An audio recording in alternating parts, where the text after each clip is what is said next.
I think it's safe to say that most of us join Teach for America to make some type of change, to make an impact, to achieve big goals, to change the world. I know I did.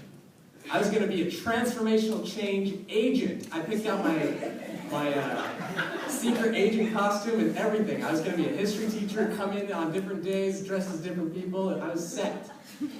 Ended up being a Spanish teacher, which was interesante.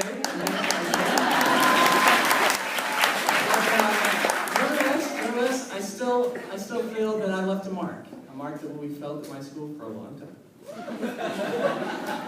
But despite the effort of many, however, I think it's difficult to say all the ways that teaching changes and marks each of us.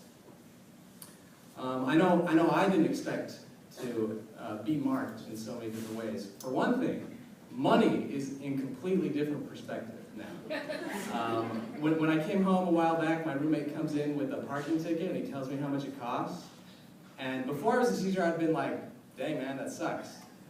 But now I'm enraged. I cannot believe the audacity. I'm like, how much did it cost? Don't they realize? That's like 4 pizza parties. Don't they know? Injustice, absolute injustice. Or like, I even catch myself now, like I'm wearing this suit for the first time. I'm trying to get a job in DC. I thought I'd get a new interview uniform. And right now this shirt, 500 pencils. My suit and entire projector. I know, it's a big one, but I needed it. And I haven't found shoes that I really like to go with it. These are some old shoes because I have standards. I cannot go past 100 dry erase markers. That's it. Any more than that, I can't do it. You gotta have priorities. Another mark on you is the sixth sense you develop in the classroom, where you know when a child is doing something they shouldn't. You don't even have to look. You can just say, Daquan, erase that off of your desk. Tanisha, don't even reach for that phone, you know what will happen.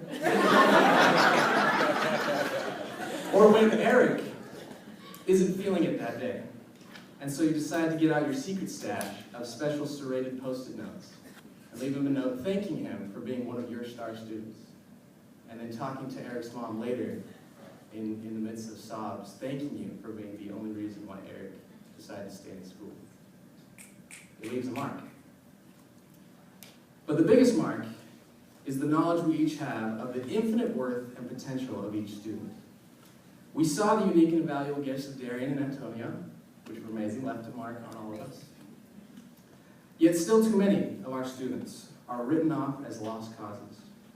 Just a few weeks ago, no one's immune from this, just a few weeks ago in my classroom, Dana, who has horrible attendance, always comes in late, came in late and interrupted a test, which finally, it was the last semester of the year, and I got it so that we would be quiet during the test and everyone would be focused. And she just came in, interrupted all of that, and I lost myself for a second. She was so excited to tell me something, and I was just like, Dana, go to your seat, like we're taking a test, like blah, blah, blah. But she was like, but Mr. Christensen, I saw I was watching Dora with my daughter, and one of the words that you taught us was on the show, arriba. And I responded with what I thought was patience, but what she knew to be dismissiveness when I said again, to just go to your seat and take your test. And her reaction was immediate, passionate, and decisive. She said, Mr. Christensen, I thought I liked you. You're just like every other teacher at this school. You don't really care. Silence. It leaves a mark. Fortunately, I was able to recover from my dismissive blunder with Dana, but her words left a permanent mark upon me and reminded me of my central belief for joining Teach for America, namely to unlock the brilliance that each child does have. Unfortunately, we still have systems and schools that don't offer the quality of education for this to happen. For the students that need it the most, it is routine to dismiss them as all the same or not worth the effort. Those of us transitioning to alumnihood, how will we react to the mark that has been given us? Will we stay true to it by committing to support the greater movement throughout our lives? Or will we dismiss it as not worth the effort? the mark on our hearts or just on our resume? That was easy.